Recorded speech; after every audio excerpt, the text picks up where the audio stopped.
যিটো নেকি স্বাধীনতা সংগ্ৰামৰ কথা আমি যদি দুহাৰো তেতিয়াহ'লে গম পাম যে বিজেপি আচলতে সেই সময়ত ব্ৰিটিছৰ মানে ভৰি চেলেকি আছিল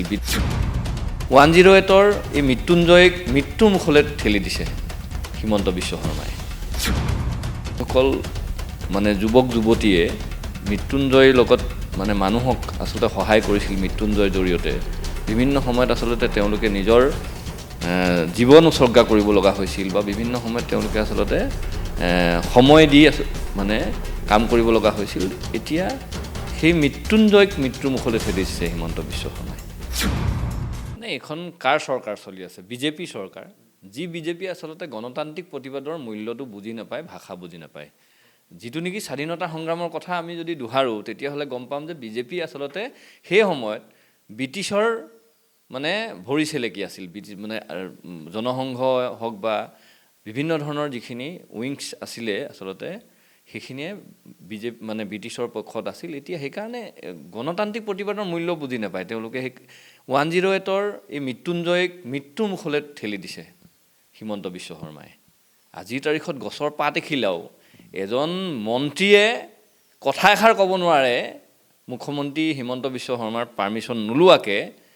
আজিকালি উশাহ নিশাহ ল'বলৈও তেওঁলোকক অকণমান শংকা কৰা হ'ল তাৰ পাছত এটা কোনোবা NGO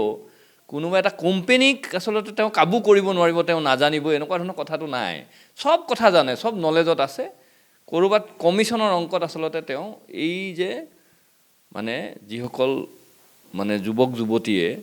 মৃত্যুঞ্জয়ৰ লগত মানে মানুহক আচলতে সহায় কৰিছিল মৃত্যুঞ্জয়ৰ জৰিয়তে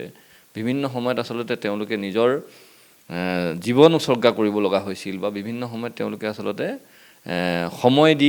মানে কাম কৰিব লগা হৈছিল এতিয়া সেই মৃত্যুঞ্জয়ক মৃত্যুৰ মুখলৈ ঠেলি দিছে হিমন্ত বিশ্ব শৰ্মাই এইটো পৰিতাপৰ কথা দুখ লগা কথা তেওঁ যেতিয়া মৃত্যুঞ্জয়ক মানে উলিয়াইছিল তেতিয়া বহুত হাইলাইট কৰিছিল বিৰাট চিঞৰ বাখৰ কৰিছিল এতিয়া মৃত্যুৰ মুখলৈ গৈছে তেতিয়া তেওঁ কাৰোবাৰ দোহাই দিছে এনেকুৱা ধৰণৰ তেওঁ আচলতে এই কি কয় দুখ জাপি দিয়া মানুহ এজন বেলেগক সেইকাৰণে কৈছোঁ মৃত্যুঞ্জয় মৃত্যুৰ মুখলৈ ঠেলি দিয়াটো অতি পৰিতাপৰ কথা দুৰ্ভাগ্যজনক কথা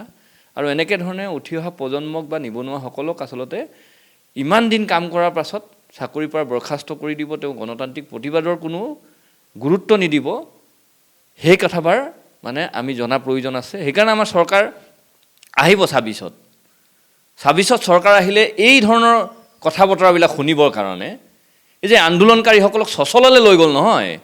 তেতিয়া আমি লাষ্ট গেটত বহাম মানুহৰ ৰাইজৰ কথা শুনিম ৰাইজে আহি লাষ্ট গেটৰ সন্মুখত ক'বহি যে